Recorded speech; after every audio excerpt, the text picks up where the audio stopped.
during that time, di ba, ang dami nang nagre-reklamo dyan sa insertion, nagkaroon ng gulo dyan eh. Tapos, tinanggi niya na, hindi, wala akong nakitang insertion dyan. Sabi niya, pinirmahan ko yan, wala naman. Kasi nga, yung pinirmahan mo, wala na. Ang insertion, nangyari doon. Ako in fairness, those are all legitimate questions. Pero ang question ko din, kung ang ating theory naman is dahil pumirma ka, despite all the noise, medyo ganun din kay Pangulong Duterte. Ang dami na ding noise noon, Frigate scandal, formally, this and that, this corruption, that corruption. Sabi ni Attorney Sal, wala daw masyado nag-ingay. In fairness, nagsubok ang mga anti-Duterte mag-ingay But nga, focus sa war on drugs, may lockdown, may pandemic, takot yung mga tao, authoritarian si President Duterte.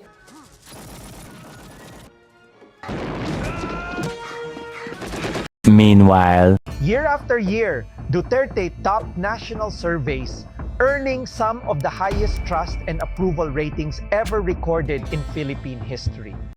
Takot yung mga tao, authoritarian si President Duterte. In his first year, an astounding 91% trust rating. In his last year, still among the most trusted leaders in the land.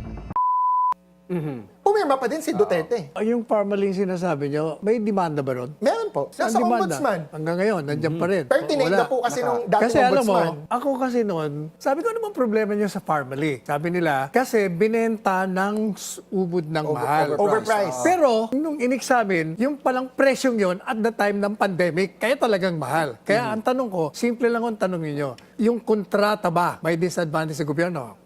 Unang tanong mo, sinunod ba nila yung terms of the contract? Na-deliver ba nila o hindi? Na-deliver, walang reklamo, wala. O anong anomalya? Sabi nila, hindi kasi yung isang company, wala namang ganong kalaking pera. Bakit nakuha nila yung kontrata? Net contracting capacity. Ang tanong ko naman, teka muna. Ano naman? Ang mahalaga, meron mang problema doon sa terms ng kontrata na hindi nasunod. Kung wala, walang violation. Hindi ko na lalaliman, pero ang sagot ko, meron. Anyway, meron. Nasaan?